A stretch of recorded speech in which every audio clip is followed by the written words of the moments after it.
अस्सलाम वालेकुम स्टूडेंट्स। आज फिज़िक्स 10th में चैप्टर नंबर 11 हम लोग नॉइज़ पोल्यूशन के बारे में बात करेंगे। टॉपिक का नाम है नॉइज़ पोल्यूशन। सबसे पहले वो कंपेयर करता है difference between the musical sound and the noise. Musical sound क्या होती है students? Sound which has a pleasing effect on our ear. ऐसी आवाज़ जो हमारे कानों को भली महसूस हो, खुशगवार महसूस हो, वो म्यूज़िकल साउंड होती है। नॉर्मली हमारी जितने भी म्यूज़िकल इंस्ट्रूमेंट्स हैं like flute, harmonium, violin, drum etcetera, इनको हम कहते हैं म्यूज़िकल साउंड्स। और ऐसी तमाम आवाज़ें जो कि हमारे कानों को बदमज़ा महसूस होती हैं, अनप्लेजेंट महसूस होती हैं, उनको हम नॉइज़ कहते हैं। ज़रा डेफिनेशन देख लेते हैं नॉइज़ की। Sound that has unpleasing and jarring effect on our ear is called noise। आसान सी बात थी। एग्जाम्पल देख लें तो sound of heavy machinery, slamming of door, sound of the traffic in the big cities, ये कुछ हमारे पास नॉइज़ की सोर्सेज हैं। फर्दर और पर्टिकुलरली बुक में हमें सोर्सेज बता। Number 1, transportation equipment. जितने भी ट्रांसपोर्टेशन इक्विपमेंट हैं, मिसाल के तौर पे आप रेलगाड़ी को ले लें या इवन हैवी ट्रैफिक ले लें आप बड़े शहरों में, तो उनकी बहुत आवाज़ होती है, it is noise. Heavy machinery जो है हमारे पास फैक्ट्रीज़ में, उनकी आवाज़ नॉइज़ है। लाउड व्हीकल हॉर्न्स जो हैं वो भी नॉइज़ में शामिल आते हैं। हूटर्स एंड अलार्म्स जो हैं वो भी नॉइज़ हैं। तो ये हमने कुछ सोर्सेज की बात की। तो नॉइज़ बदमज़ा तो महसूस होते हैं। हम देखते हैं कि इसके हमारे पास बुरे नुकसानात क्या हैं। तो आपको कुछ नुकसानात मैं बताता हूँ। Number 1, hearing loss. Number 2, sleep disturbance. Number 3, hypertension. Number 4, aggression. Number 5, high stress level. तो ये हमने इसके कुछ देखे कि तमाम हमारे जो हैं वो नर्वस सिस्टम पर असरअंदाज होने वाले इसके बुरे असरात हैं। हेयर लॉस हो सकती है, हमारी नींद मुतासर हो जाती है, जिसके अगेन साइड इफ़ेक्ट्स बहुत सारे होते हैं। हाइपरटेंशन है और एग्रेशन है। तो एग्रेशन आप समझते हैं कि गैर ज़रूरी गुस्सा, जुनूनियत, एंड हाई स्ट्रेस लेवल, हर वक्त परेशान रहना। So these are few very bad adverse effects of the noise. Further हम देखते हैं how can we reduce the noise pollution. So replace the noisy machinery with the environment friendly machinery. आप ऐसी machinery इस्तेमाल करें जो कम शोर करती है।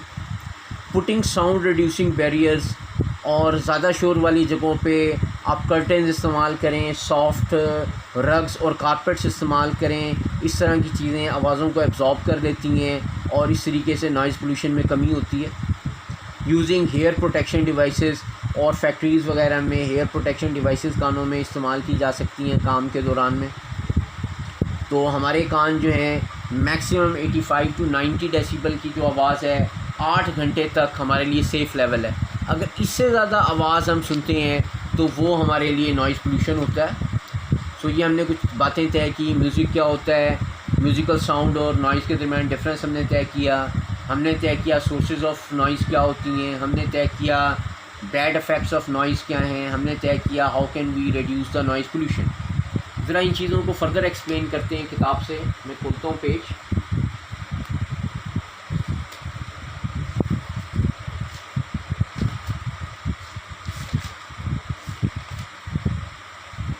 Here we are, noise pollution। Page number है हमारे पास 28। We enjoy the programs on the radio, television by hearing the sound of the different qualities. In musical programs, we hear the sound produced by the musical instruments such as a flute, harmonium, violin, drum. Sound of these instruments has pleasant effect to our ears. Such sound which has pleasant effect to our ear is called musical sound। तो students देख लिया हमने, हम TV पर कुछ programmes को enjoy करते हैं क्योंकि उनकी आवाज़ हमें अच्छी महसूस होती है, और ये डेफिनेशन आ गई है हमारे पास। Such sounds which are pleasant to our ears are called the musical sound. और पीछे हमने इसकी एग्जांपल ऑलरेडी बता दी है कि जी फ्लूट है, हारमोनियम है, एक्सेट्रा एक्सेट्रा।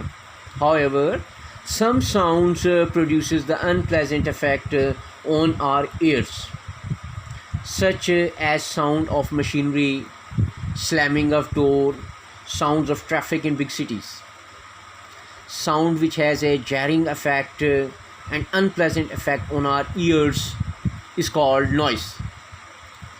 सो हमने देख लिया कि वो तमाम आवाज़ें जो हमारे कानों को बुरी महसूस होती हैं, अनप्लेजेंट महसूस होती हैं, वो तमाम नॉइज़ होती हैं. Noise correspond to the irregular and sudden vibrations produced by some sounds. Noise pollution become a major source of concern in the big cities.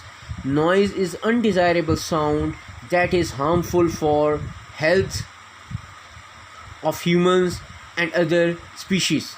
ये नॉइज़ पोल्यूशन की भी हम डेफिनेशन कह सकते हैं. नॉइज़ की पहले भी डेफिनेशन की है, ये नॉइज़ पोल्यूशन की डेफिनेशन हो सकती है कि noise pollution is an undesirable sound that is harmful for the health of humans and other species.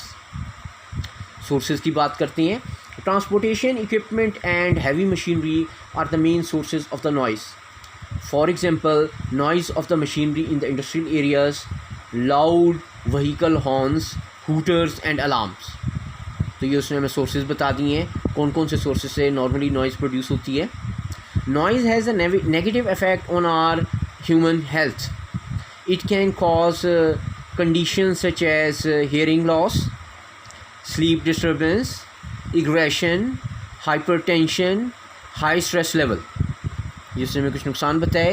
Noise can also cause the accidents by interfering with the communication and warning signals. So bad effects, adverse effects of the noise on our health. मैंने already आपको दिखा दिए थे. short question पूछ सकते हैं. A safe level of the noise depends on the two factors: the level of volume of the noise and the period of the exposure. कितना noise का लेवल क्या है और कितनी देर तक आप उसके एक्सपोजर में मौजूद हैं. दोनों बातों पर डिपेंड करता है कि आपके कानों को कितना मुतासिर करेगा. The level of the noise recommended in most countries is usually 85 to 90 dB over an 8 hours work day. So noise pollution can be reduced to acceptable level by replacing the noisy machinery with the environment friendly machinery. तो हमें बताता है कि हम अपनी noise को कम कर सकते हैं अगर हम अपनी नॉइज़ी मशीनरी को तब्दील कर दें environment friendly मशीनरी से. और क्या क्या बातें बताता है कम करने के लिए. And equipment, putting the sound reducing barriers. Sound reduce करने वाले बैरियर्स यानी कि कुछ सॉफ्ट मटेरियल्स, कर्टन्स, रग्स और बाकी इस तरह की चीज़ें इस्तेमाल की जा सकती हैं किसी जगह पे साउंड को, पोल्यूशन को कम करने के लिए. और यूजिंग हेयरिंग प्रोटेक्शन डिवाइसेस. इसी तरीके से अगर आप किसी फैक्ट्री में काम करते हैं तो फिर आप जो हैं वो हेयरिंग प्रोटेक्शन डिवाइसेस अपने कानों में इस्तेमाल कर सकते हैं अपने आप को नेगेटिव इफ़ेक्ट से बचाने के लिए. सो कुछ शॉर्ट क्वेश्चन हमने देखे. Difference between the musical sound and noise. What is noise pollution? Noise pollution. And then हमने बात की sources of noise pollution. फिर हमने बात की कि जी how can we reduce the noise pollution. तो ये सारी बातों को अगर compile कर दें तो आपका long question बन जाएगा noise pollution. Okay students, that is it from today's lecture. खुदा हाफिज़.